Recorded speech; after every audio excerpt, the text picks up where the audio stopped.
everyone. We are number 7. So, we're discussing about company that is Starbucks company. First is the history. In history, the Starbucks came with the three students at the University of San Francisco back in early 1970s. So, the English teacher, Jerry Aldrich, the history teacher, Jim Seagull, and the writer, Gordon Cooper, the three of them made Alfred Bell, a copy roasting in their fingers. So, yan si Kuan, Alfred, ako yung gusto kanila ng style of roasting things. Yan yung sila to, sila yung develop ng Starbucks. Starbucks is identified by its iconic great Hermes logo, originated from the visual of its three founders to provide high-quality, freshly roasted coffee beans. So, in 1971, the three founders established the Starbucks brand and opened the first store near the notable White Plains Market. So, yung first store na ikon nila is sa White Plains Market. Initially, it sold specialty items for home. So, hindi nila isang coffee yung kanila ni Conde.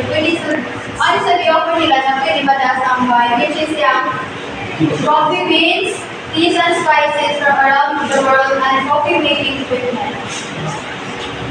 Then, the company is an American company. Ang may tawag ng company nila.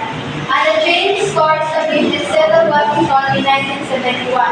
In the year 2018, the company operated more than 28,218 locations across the world. Pero doon, yung location nila as of 2024 time, 40,199.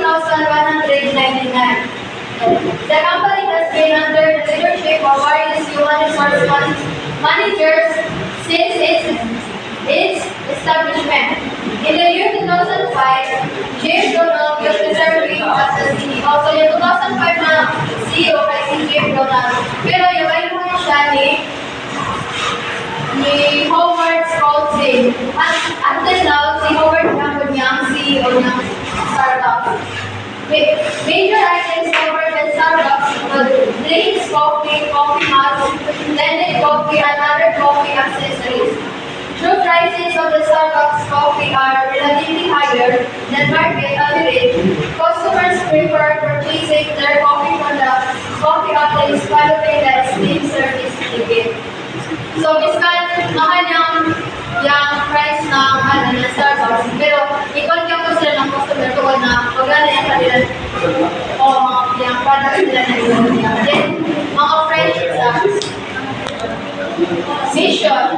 The mission of Starbucks is to inspire and nurture the human spirit. One person, one cup, one neighbor at a time. So, yung person nila, hindi din sila nakakapagpapagin just for its target customer. So, it emphasizes the philosophical purposes of the business. Ang yung mission natin. Yung mission is to establish Starbucks as the preferred purveyor of the finest coffee in the world while maintaining our uncompromising principle as consistently promoted. It focuses on the company's strategic direction in terms of what the firm wants to achieve in the future. Also, the statement emphasizes the leadership of the coffee shop industry. Then our core values is creating culture of work and belonging where everyone is welcome. So, welcome to everyone, family, friends, or acting with courage, challenging the status quo, and finding new ways to grow our companies and each other. Then, being present, connected to the transparency, dignity, and respect. Then, the last is delivering our very best in all we do, including ourselves accountable for results. So, yan, the business model of the Starbucks. Now, first is Starbucks customer segment. So, there is no customer segmentation in Starbucks business model. So, anyone who wants high-quality coffee is part of the Starbucks customer segment. So, Starbucks value proposition. So, the innovation of Starbucks is constantly designing innovative products, create customer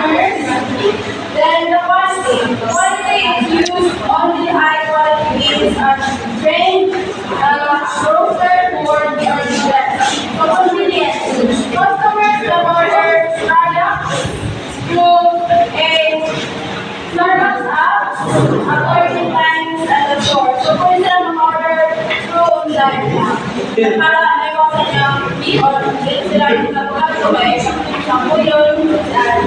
So the variety offers 30% of coffee and wines, range of sandwiches, pastries, tea, smoothness, salads, or the etc. So from Starbucks as the powerful and awarded brand seen as a synonym of quality. Starbucks channel. Coffee shops, grocery stores, retailers, Starbucks bars, customer service, and Starbucks apps and social media. So the Starbucks customer relationship. Employees make and serve products to customers and also assess them anyhow. So this ensures a loyalty customer base for the brand. So Starbucks revenue schedule. The revenue claims is beverage and food selling in both company operated or licensed stores, royalties and licenses, pack goods, or etc. So Starbucks gain resources. Human resources, high quality coffee, farmers, centers, product developers, and stores. So Starbucks gain activities. So on-time activities, product development, customer service, marketing production, or the R&D, then cleaning and others. So then is Starbucks gain partners. Suppliers worldwide, coffee distributors, outside trading companies, exporters, and retailers, and distributors.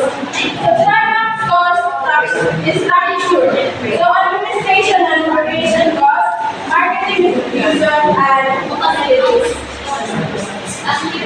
So the product service offered of the Starbucks. So Starbucks locations serve hot as cold beverages, cold brew coffee, micrograms, instant coffee, full whip teas, pastries, and snacks. So many offer now Starbucks. Most stores also sell pre-packaged food items.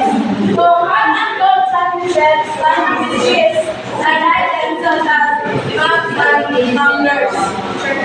Then Starbucks evening location also offers offers sila ng variety of beers, wines, and appetizers after a 4 p.m. So through the Starbucks entertainment, Univision and her music brand, company also markets books and theater. Okay, SWOT analysis, strengths, weaknesses, opportunities, and risks.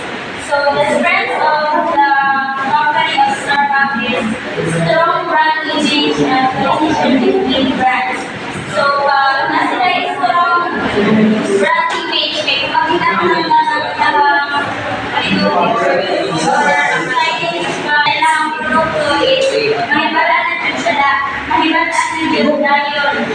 Then, ikaduha, excellent financial performance, a diverse range of products, then accurate trends about the employee treatment, then quality and standard utilization. Naging sila may quality standard. Then, ikaduha weaknesses is higher prices as compared to other competitors. Kaya ang ato na nabataan ang Starbucks is medyo sakit-sakit yun ang prices. So sa mga yung lower ang dili siya afford. Ma-afford siya kung yun, pero dili na lang kaya dili ma-afford na yung muna ng brands kaya mas malayo na lang ang incipient. So ang Starbucks is kanang taas of prices compared sa lain ng mga competitors. Kaya makapalit man sa kilit-kilit ko, baratong ka. Ang Starbucks, buhay kinahila ang prices. Pero product recalls, unhealthy food choices, Then fourth is fifth amendment. Next, opportunity, product and business diversification, collaboration with other countries, COVID delivery service. Tapos, updates, competition from much affordable cooking figures, issues with supply chain, change in consumer behavior, local coffee shop. So, ang Starbucks kaya may ilahan sa kinastalihan ang sa area able ba mangungod sila ng business kung kaya ba sa mga tao. So, Starbucks na business na ginagukod lang siya sa katong tanaw nila na yung pa halinon or mas makilan o basahan yun. So, first analysis.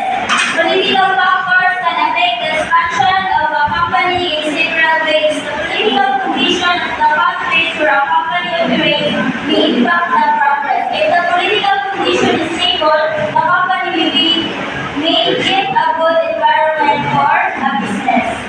So, economic conditions of a country are directly linked to the business of a company. If a company desires to improve sales, it can offer regions with stable market conditions. So, kina-consider po sa Starbucks ang economic kay sa akong pinagpili na inatanaw yun nila pwede ba siya tungkulan ng Starbucks. Dahil hindi sa katiil, hindi mo siya. Isang photo, ang ilahang kanilang tulog sa katiil na medyo din yung pili mo na dapat sa population, hindi ko din na ma-afford na na kaya atuan kami na state okay naman. So, ito yun siya sa mga social mga tao. So, ginatanaw din ang economic. Social conditions are key factors that can affect the sales of any business. This analysis, Starbucks can show how the social conditions of the operating area can impact the sales of the company. Social conditions. Next. Ecological conditions may not be directly to the company's growth in the long run. They may affect the business. So, ecological is amin po siya sa yung pagkakapang sa business na Starbucks sa presently message kanina. Through online, hindi na maka-order. Hindi na pwede mag-hassle pag-ando. Ecological factors may not impact the business of a company directly. However, it can influence its progress indirectly. Legal issues can directly or indirectly impact the growth of a company na some legal case is going on. That can create a negative impression which may destroy its reputation.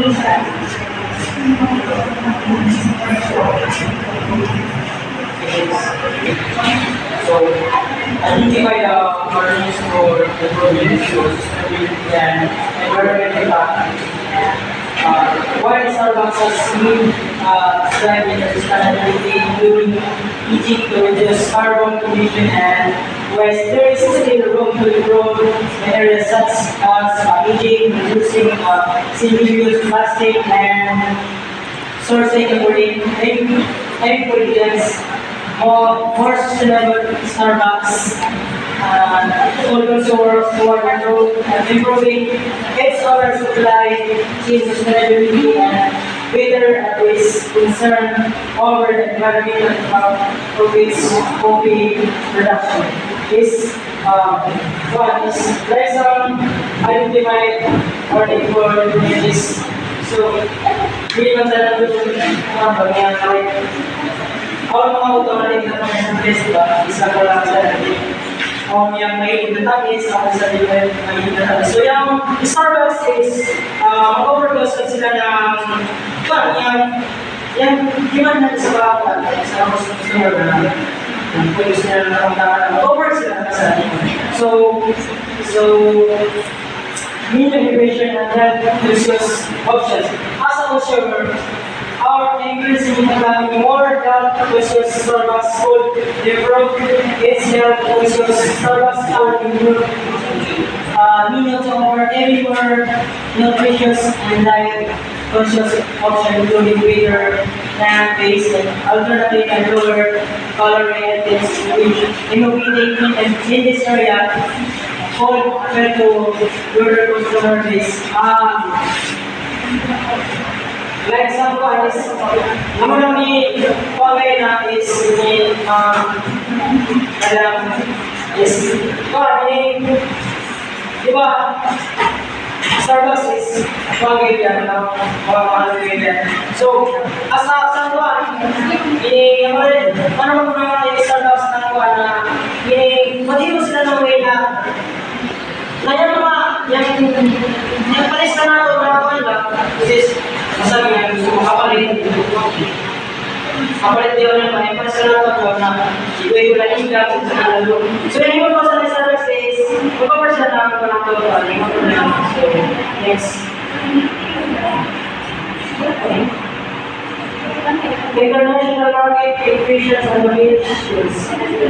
All of the stocks will present in many countries. There is growing to grow, particularly in emerging markets, where local national devices can be better integrated into the different culture, customized features, and order cost brand loyalty is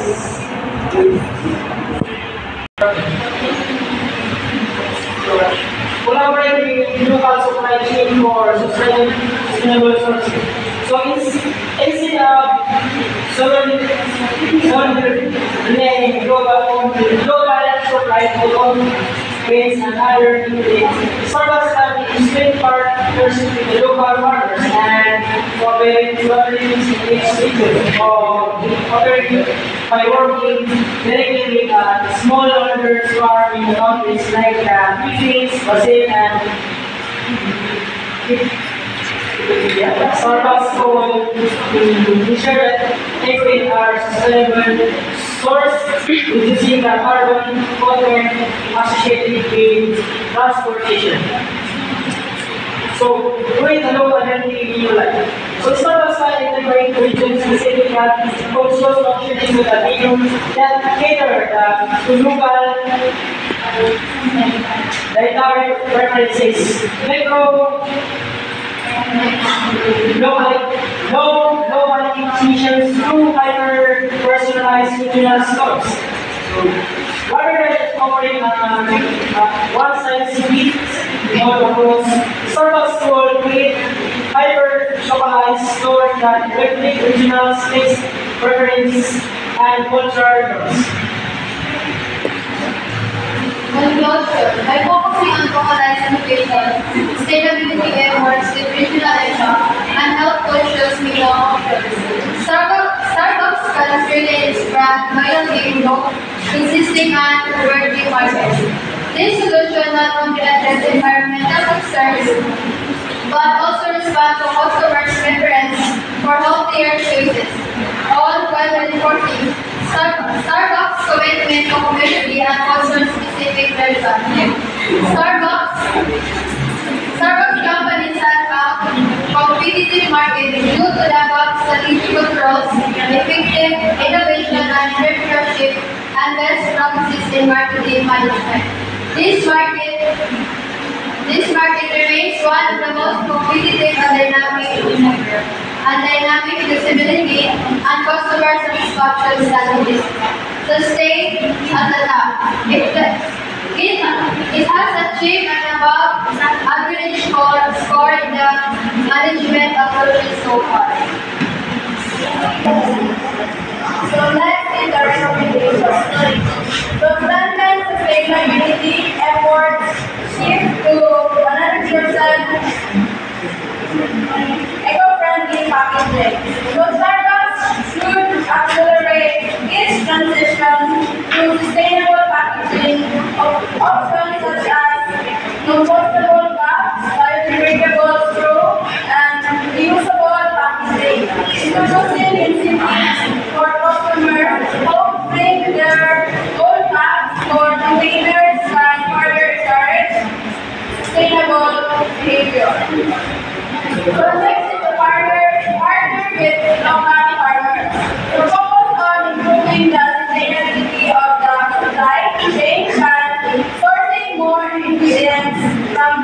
Small scale, this could help use a transportation or mission and support local communities. Create the meditation or the regional offerings. Develop